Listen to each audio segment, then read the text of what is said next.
Hello friends, हम class 12 chemistry chapter 7 the P block elements पढ़ रहे हैं। आज इसमें हम टॉपिक पढ़ेंगे ऑक्सो एसिड्स ऑफ सल्फर।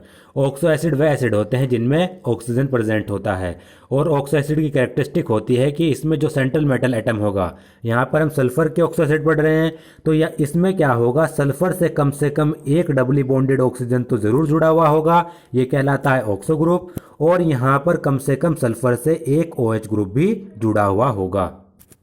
ये ऑक्सो एसिड की कैरेक्टरिस्टिक होती है कि यहाँ पर जो सेंट्रल मेटल एटम होता है उससे कम एक डबली बॉन्डेड ऑक्सीजन जरूर जुड़ा हुआ होगा, कम से कम एक, और कम से कम एक OH ग्रुप इससे जरूर जुड़ा हुआ होता है।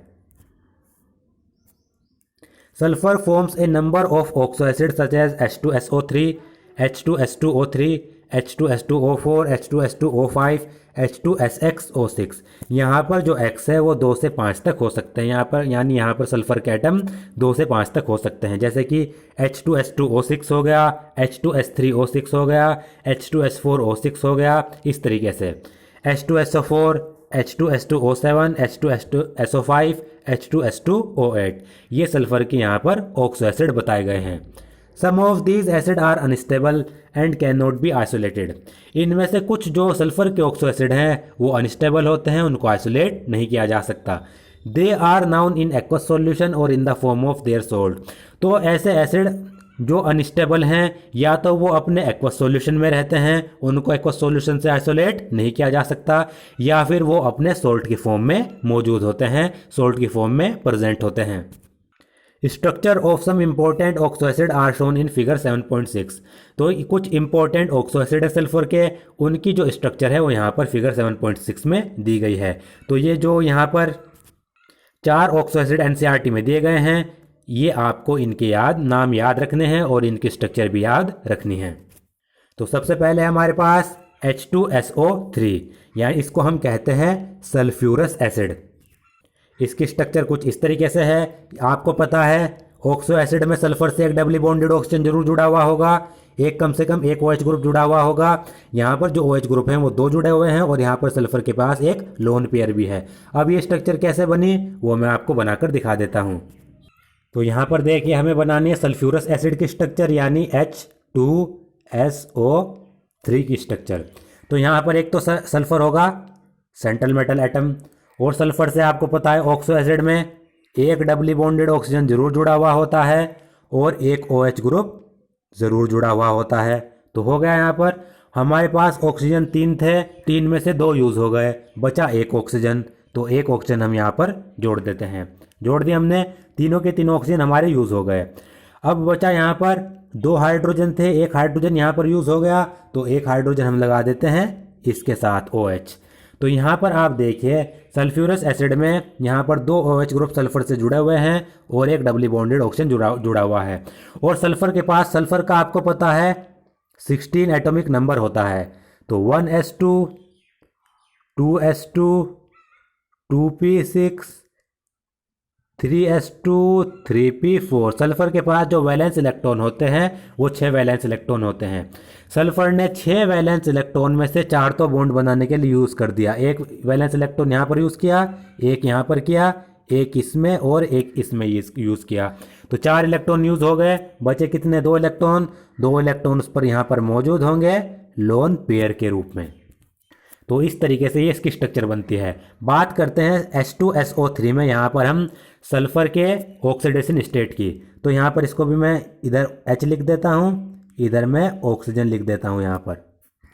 तो देखिए यहाँ पर सल्फर से डबली बॉन्डेड ऑक्सीजन जुड़ा हुआ है, इस ऑक्सीजन पर यहाँ पर ये 2 बॉन्ड है, तो 2 बॉन्ड, 3 बॉन्ड और 4 बॉन्ड। तो 4 का मतलब यहाँ पर सल्फर के ऊपर प्लस के 4 ऑक्सीडेशन स्टेट होगी। वैसे भी हम निकाल सकते हैं, यहाँ पर हमने S को X मान लिया, plus hydrogen 2 × 1 2, -3 × -2 -6 is equal to 0, X - 4 is equal to 0, X is equal to plus के 4। तो यहाँ पर सल्फर के ऊपर प्लस के 4 ऑक्सीडेशन स्टेट है। अगर हम बात करें सल्फर की हाइब्रिडाइजेशन की, तो हाइब्रिडाइजेशन अगर हम यहाँ पर देखें, हाइब्रिडाइजेशन होता है लोन पेयर प्लस सल्फर से कितने एटम जुड़े हुए हैं। Lone pair plus bond pair भी हम लिखते हैं, या फिर लोन पेयर प्लस सल्फर से कितने एटम जुड़े हुए हैं। तो सल्फर से 1 एटम, 2 और 3 एटम जुड़े हुए हैं, तो 3। तो यहाँ पर लोन पेयर हमारे पास कितना है, लोन पेयर एक है प्लस 3, 3 और 1 4, 4 का मतलब sp3। तो यहाँ पर सल्फर की हाइब्रिडाइजेशन कैसी है, sp3 hybridisation. Oxidation state plus के 4, हाइब्रिडाइजेशन sp3। अब हम बात करते हैं सल्फर की बेसिसिटी कितनी होगी। बेसिसिटी हम किसे कहते हैं, एसिडिक स्ट्रेंथ को। एसिडिक स्ट्रेंथ को हम बेसिसिटी की फॉर्म में लिखते हैं।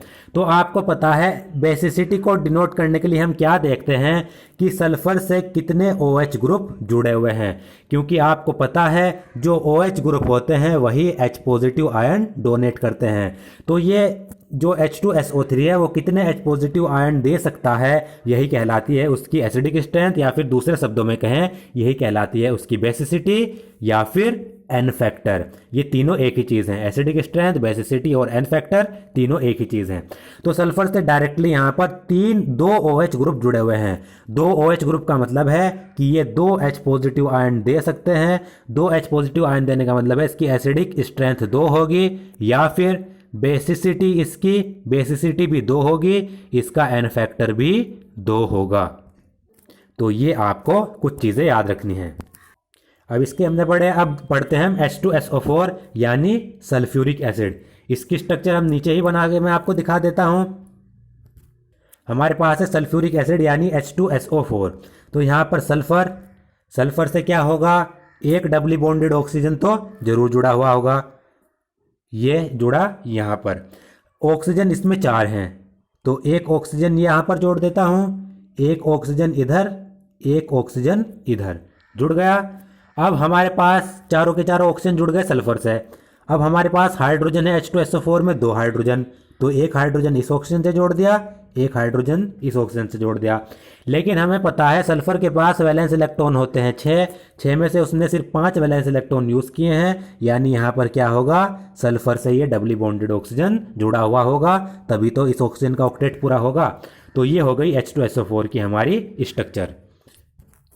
तो यहाँ पर अगर हम सल्फर की निकालें ऑक्सीडेशन स्टेट, तो कितने बॉन्ड बना रहा है वो, 1 2, ये डबल बॉन्ड को हम 2 3 4 5 और 6। ऐसा इसलिए क्योंकि ये ऑक्सीजन है, इसकी वजह से प्लस के 2 आएगा सल्फर पे, इस ऑक्सीजन की वजह से प्लस के 2 आएगा सल्फर पे। ये ऑक्सीजन सल्फर के साथ एक ही बॉन्ड बना रहा है, तो इसकी वजह से प्लस के 1, और इस ऑक्सीजन की वजह से प्लस के 1, तो 2 2 4 5 और 6। तो सल्फर के ऊपर कितनी ऑक्सीडेशन स्टेट, प्लस के 6। नॉर्मली भी हम निकाल सकते हैं H2SO4 की हमने x मान ली, H हाइड्रोजन की +1 होती है, 2 एटम है तो प्लस के 2, ऑक्सीजन की -2 होती है, 4 एटम है तो माइनस के 8 इज इक्वल टू 0। तो -8 में से प्लस के 2 गए, माइनस के 6, x is equal to plus के 6। तो ऑक्सीडेशन स्टेट कितनी है सल्फर की, प्लस के 6। हाइब्रिडाइजेशन अगर हम निकालें सल्फर की हाइब्रिडाइजेशन निकालने के लिए वही है, मैं आपको बता चुका हूँ, लोन पेयर प्लस सल्फर से कितने एटम जुड़े हुए हैं या कितने बॉन्ड पेयर हैं। तो कितने एटम जुड़े हुए हैं, एक एटम, दूसरा एटम, तीसरा atom, 4 atom, 4 atom. Lone pair तो सल्फर के पास नहीं है क्योंकि सल्फर ने 6 के 6 वैलेंस इलेक्ट्रॉन अपने यूज कर लिए। लोन पेयर 0 + 4, तो 4 का मतलब sp3 हाइब्रिडाइजेशन। sp3 हाइब्रिडाइजेशन इसकी पढ़ ली हमने। अब बात करते हैं सल्फर की बेसिसिटी की, या फिर एसिडिक स्ट्रेंथ, या फिर एन फैक्टर की। तो सल्फर का एन फैक्टर यहाँ पर कितना होगा, सल्फर से डायरेक्टली 2 OH ग्रुप जुड़े हुए हैं, तो एन फैक्टर होगा इसका 2, एसिडिक स्ट्रेंथ 2, या फिर बेसिसिटी 2, या फिर एन फैक्टर इसका 2 होगा। अब बात करते हैं हम H2S2O8, इसको हम कहते हैं पैरोक्सो डाइसल्फ्यूरिक एसिड। पैरोक्सो इसको क्यों कहा गया, क्योंकि यहाँ पर पैरोक्सी बॉन्ड बनते हैं। पैरोक्सी बॉन्ड कैसे होते हैं, ऑक्सीजन और ऑक्सीजन के बीच में सिंगल बॉन्ड, ये बॉन्ड हमारा कहलाता है पैरोक्सी बॉन्ड। और पैरोक्सी बॉन्ड की वजह से ऑक्सीजन के ऊपर -1 होता है, -1 चार्ज, ये आपको याद रखना है। पैरोक्सी बॉन्ड का मतलब ऑक्सीजन और ऑक्सीजन के बीच में सिंगल बॉन्ड, और यहाँ पर इसकी वजह से पैरोक्सी बॉन्ड की वजह से -1 इस पर चार्ज आएगा, तो ये हमें यहाँ पर पढ़ना है। अब देखिए हमारे पास है पैरोक्सो डाइसल्फ्यूरिक एसिड H2S2O8, इसकी हमें स्ट्रक्चर बनानी है। तो सबसे पहले सल्फर हमारे पास 2 हैं, एक सल्फर, ये बना दिया हमने 2 सल्फर। ऑक्सीजन हमारे पास 8 हैं, तो एक ऑक्सीजन हमने इससे जोड़ा, डबली बॉन्डेड ऑक्सीजन, एक डबली बॉन्डेड ऑक्सीजन हमने इससे जोड़ा यहाँ पर, और एक ऑक्सीजन हमने यहाँ पर जोड़ा, 3 ऑक्सीजन यूज़ हो गए। इसी तरीके से इस सल्फर में एक ऑक्सीजन हमने यहाँ पर जोड़ा डबली बॉन्डेड, एक ऑक्सीजन हमने यहाँ पर जोड़ा और एक ऑक्सीजन हमने यहाँ पर जोड़ा, 6 ऑक्सीजन हो गए। 6 ऑक्सीजन यूज़ कर होने के बाद जो 2 ऑक्सीजन बचे वो बनाते हैं पैरोक्सी बॉन्ड। तो यहाँ पर ये पैरोक्सी ऑक्सीजन होंगे, यहाँ पर ये ऑक्सीजन ऑक्सीजन के बीच में सिंगल बॉन्ड होगा। तो 8 के 8 ऑक्सीजन यूज़ हो गए, बचे हमारे पास 2 हाइड्रोजन। तो 2 हाइड्रोजन बचे, तो इस ऑक्सीजन के साथ तो जोड़ नहीं सकते क्योंकि डबली बॉन्डेड है, तो एक हाइड्रोजन इसके साथ, एक हाइड्रोजन इसके साथ। ये बन गया हमारा H2S2O8 यानी पेरोक्सो डाइसल्फ्यूरिक एसिड। अब बात करते हैं हम इसकी सल्फर की यहाँ पर ऑक्सीडेशन स्टेट की। अगर हम सल्फर की ऑक्सीडेशन स्टेट यहाँ पर अलग तरीके से निकालें, जैसे कि जो हमारा मेन तरीका है, यहाँ पर हमने सल्फर की ऑक्सीडेशन स्टेट निकालनी है तो 2x इसको मान लिया, हाइड्रोजन के 2 और 8 2 जा -16, माइनस के 16 is equal to 0, 2x - 14 is equal to 0, 2x is equal to plus के 14, x इज इक्वल टू 14/2 कितना होगा प्लस के 7।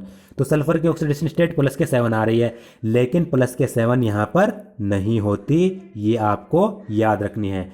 H2S2O8 में सल्फर की ऑक्सीडेशन स्टेट प्लस के 7 नहीं होती बल्कि प्लस के 6 होती है, क्योंकि यहाँ पर ये पैरोक्सी बॉन्ड बन रहे हैं। तो इसको निकालेंगे हम। यहाँ पर देखिए आप, ये वाला जो सल्फर है कितने बॉन्ड बना रहा है, 2 ये 4 5 और ये 6 बना रहा है, यानी ये प्लस के 6 ऑक्सीडेशन स्टेट इसकी होगी। तो आपको ये याद रखना है, H2S2O8 में पैरोक्सी बॉन्ड बन रहे हैं, इसलिए इस वाले मेथड से हम इसकी ऑक्सीडेशन स्टेट नहीं निकालेंगे। तो यहाँ पर इसकी प्लस, तो ये वाला सल्फर है, इसकी ऑक्सीडेशन स्टेट भी प्लस के 6 ही होगी, क्योंकि इस ऑक्सीजन की वजह से इस पर प्लस के 2 आएगा, इस ऑक्सीजन की वजह से प्लस के 2, इसकी वजह से प्लस के 1 और इस वाले ऑक्सीजन की वजह से भी प्लस के 1, इसलिए यहाँ पर आ गई है प्लस के 6 ऑक्सीडेशन स्टेट। हाइब्रिडाइजेशन निकालें, वही है bond pair plus lone pair.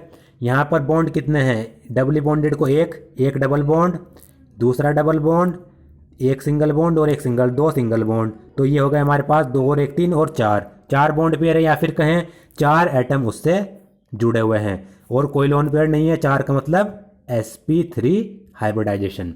sp3 hybridisation हो गया। अब बात करें इसकी बेसिसिटी की, तो बेसिसिटी इसकी 2 होगी क्योंकि 2 OH ग्रुप इससे जुड़े हुए हैं। तो यहाँ पर आप देख सकते हैं प्लस के 6 ऑक्सीडेशन स्टेट, sp3 हाइब्रिडाइज्ड और 2 OH ग्रुप हैं, तो बेसिसिटी 2। अब इसमें अगला है H2S2O7 यानी पायरोसल्फ्यूरिक एसिड, जिसको हम ओलियम भी कहते हैं। इसकी भी स्ट्रक्चर कुछ इसी तरीके से बनेंगी, देखिए H2S2O7, यहाँ पर सल्फर भी 2 हैं तो 2 सल्फर, ऑक्सीजन 7 हैं तो 1 doubly bonded oxygen, 2 doubly bonded oxygen, यहाँ पर ये तीसरा ऑक्सीजन। अब 1 डबली बॉन्डेड ऑक्सीजन, दूसरा डबली बॉन्डेड ऑक्सीजन, तीसरा ऑक्सीजन, बचा 6 में से 7 में से 6 गए, 1 बचा, तो 1 ऑक्सीजन इनके बीच में। तो इसमें आप देख रहे हैं इसमें पैरोक्सी बॉन्ड नहीं बन रहा, पैरोक्सी बॉन्ड क्योंकि ऑक्सीजन के बीच में यहाँ पर सल्फर सिंगल बॉन्ड नहीं है, एक ही ऑक्सीजन है बीच में। तो ये हमारा बन गया पायरोसल्फ्यूरिक एसिड यानी H2S2O7। बचे कितने, 2 हाइड्रोजन, तो 1 हाइड्रोजन इससे जोड़ दें, 1 हाइड्रोजन इससे जोड़ दें, ये इसकी स्ट्रक्चर बन गई, सिंपल स्ट्रक्चर है। बात करते हैं इसकी सल्फर की ऑक्सीडेशन स्टेट की, तो सल्फर से इस ऑक्सीजन की वजह से प्लस के 2 आएगा, इस वाले की वजह से, इस वाले की वजह से भी प्लस के 2, प्लस के 2 प्लस के 2 प्लस के 4, इसकी वजह से प्लस के 1 कितना हो गया प्लस के 5, इसकी वजह से भी प्लस के 1 आएगा तो कितने हो गया प्लस के 6, प्लस के 6 ऑक्सीडेशन स्टेट। या फिर कहें 1 2 3 4 5 और 6 बॉन्ड बना रहा है तो प्लस के 6 यानी 6 इलेक्ट्रॉन डोनेट कर रहा है। इस सल्फर की भी प्लस के 6 ऑक्सीडेशन स्टेट होगी, हाइब्रिडाइजेशन वही होगी sp3 क्योंकि 4 एटम जुड़े हुए हैं, कोई भी लोन पेयर नहीं है। अब बात करें बेसिसिटी की, 2 OH ग्रुप है तो बेसिसिटी 2 एन फैक्टर 2 होगा, सिंपल है। तो ये हमारे ऑक्सो एसिड थे सल्फर के, इनकी स्ट्रक्चर आपको याद रखनी है और ऑक्सीडेशन स्टेट और यहाँ पर जो इनके हाइब्रिडाइजेशन है वो भी आपको याद रखनी है। इसमें भी आप सिंपल तरीके से निकाल सकते हैं। यहाँ पर आप देखिए इसमें अगर आप देखें सल्फर कितने बॉन्ड बना रहा है, सल्फर 4 इलेक्ट्रॉन अपने यूज़ कर रहा है, तो 4 इलेक्ट्रॉन यूज़ कर रहा है तो प्लस के 4, एक ये और एक ये, इसकी वजह से इसके ऊपर प्लस के 4 ऑक्सीडेशन स्टेट डायरेक्टली आप स्ट्रक्चर से निकाल सकते हैं।